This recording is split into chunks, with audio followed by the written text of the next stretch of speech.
Hey there, my name is Autrelle. This is Torah Dojo, and we're going to do a quick overview on Kali, and we're going to do that using some products that were sent to me from Matt from Karate Depot.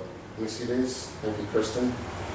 He sent us these foam training batons. There's a plastic core. It's all black, so you can see the core here. There's a plastic core in the center here, like that. And there's a layer of foam on the outside. It still hurts a lot if it hits you, but we don't use them here for sparring. We use them for one of our training methods, and that's what we're going to share with you today. Really, Kali is a bladed art. They train with the knife, or the bolo, or a machete.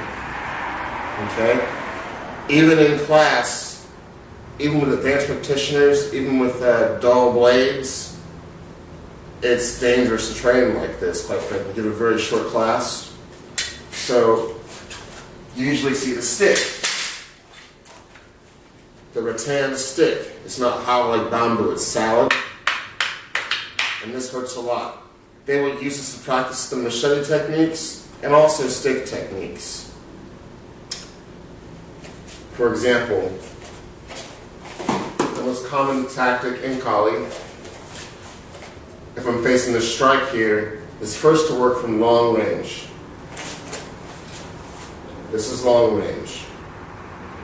Only the hand is the target here. Okay? Only the hand is the target. From here, when he swings the stick, my body and my head are out of the way. Slowly, if my hand is here, he can hit my hand when my hand isn't there. If he's trying to hit me in the body or head, he won't. Okay? Here. And what we try to do with our first basics is to hit his hand with our weapon. We don't try to block. So if he swings a stick, really swing it fast? Yeah, there's no blocking that. It's too fast. We want to just try to just hit his hand while he's trying to hit us at that range. Just slowly. Here, and that's the idea. They call that gun ting, where we destroy the limb upon contact.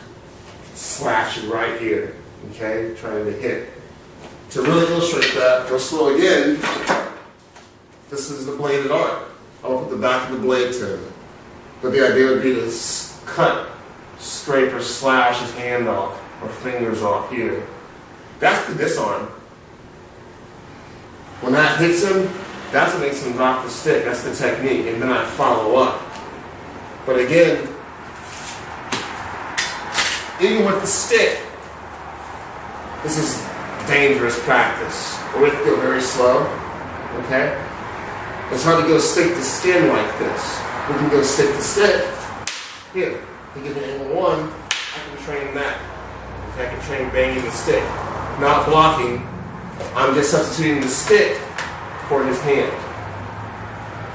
So I get to practice the speed and the power, but I don't get to practice the precision because I don't actually go hit the hand as fast as I want to. That's why, and that's how we use the foam sticks. Thank you. Here. Now, they go a little slow. I know these sting a lot. Here, now I can train like that. I can add that speed to it. So when you go to spin, I can go to the limb. Right? I can go to the limb. I can go to the limb. Are you crippled? No. Yeah, you still train? Yes. Okay. That's the beauty of these things. They're not really, I think, designed for you to wail each other for hours and hours and wonder why they don't last. I think they're designed just to increase your training. Now I can practice going to the hand every time. Boom. Bam. Bam. Very simple practice, just like that. But we break it down and we give people a system they can use to step their game up right away when they practice Kali. Okay? Thank you. Can we bring Kristen actually? The first system that we work is a forehand strike. It's a hack and then an X pattern. Right? She gives a hack and an X pattern. She works out from long range. Okay, just like that. So when I give her this first angle, this angle 1 strike, she hacks the X patterns, okay? Just like that. Okay? When I give her an angle 2, it's just the same thing. Angle 3, angle 4, angle 5. 5 basic strikes, just the same thing. Teaching them it all the same way. Here, she 4 hands, 4 hands, 4 hands, and she follows up. Just like that. If she can use the same strike for all the angles, that means I can feed them in random order. It doesn't matter how I feed them, she does the same thing. I can start here, go to there, uppercut, back to here, back to there. She's always hitting the limb first. That's the disarm. It's gone and then she follows up. Okay? Thank you. Alright? Next, she can backhand. So she's going to backhand, feed the X. She backhands, then she draws an X. So she backhands the 1 X's, backhands here, backhands there, backhands, and she backhands just like that. Okay? That's her work. Once again, she can do any of these randomly now. If I feed with 1, and I come back with a 3, and she's mixing them up now. You can mix them all up. Here, here. She's just going with the flow here. That's her arm. She knows to keep her distance. She goes to the hand every time, and then she follows up. Once she follows up, she taps the hand, bam, and then the X can be wherever. Okay? The X can be wherever she follows up. Alright? So she goes to him, bam, and then bam, bam, right there. She knows to follow up. Alright? She taps and then they get that post again. She goes there. Okay? If I had 2 weapons, she knows she can hit the first one, and then she can X on the other 2. Right there. Same thing. Okay? That's one value of these. We can do a lot of work like that. This is actually the first day she's actually done this. We wrecked it about an hour ago in class for the first time. It's easy to get better really fast with these tools. Okay? Really easy, quite frankly. Thank you, Kristen. That's really good. I'll move on to kill. Another thing, there's a whole series of disarms and chokes that are easier to work when you have a tool like this, okay? Look at angle 1, right? Here, right? Hitting the hand and I hack. Once again, there's that hacking motion. When I hack, it assumes that, and the range is different now. If I can touch the hand, this is middle range, okay? Middle range is here. That means the head is a target also. So is the body, and we get to use the other hand to help, okay? So when I hack here, I have to check the other hand here. Hack, and it assumes that I come back across the eyes. Alright?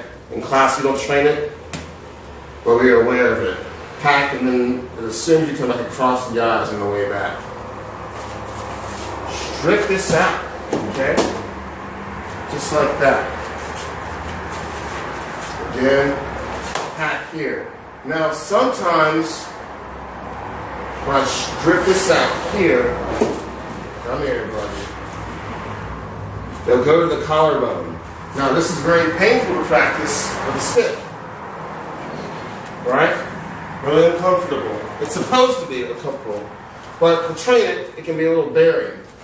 With this, so much easier for them to train. Techniques like this are so much more comfortable to train. Okay? So much easier to train because you have a tool like this to work with. Alright? All these are easier to train. All the disarms are easier to train. Right? You got the angle 1 here. Boom. All the way through here. Instead of hacking. Snaking here. Alright? Angle 1 again. Here. Here. I can practice all those strikes in the middle of the disarm. I can just put those in there now. Alright? So these are a great tool if you're already doing Kali. If you're not, I suggest you get yourself some rattan. Okay? Get yourself some rattan. Get yourself some foam. Because it'll last longer and train harder. That's the whole point. Like I said, you can throw out to the depot. really inexpensive. The shipping's only $3. They ship it fast, really fast, like really, really fast. And I can't say good things about them, quite frankly.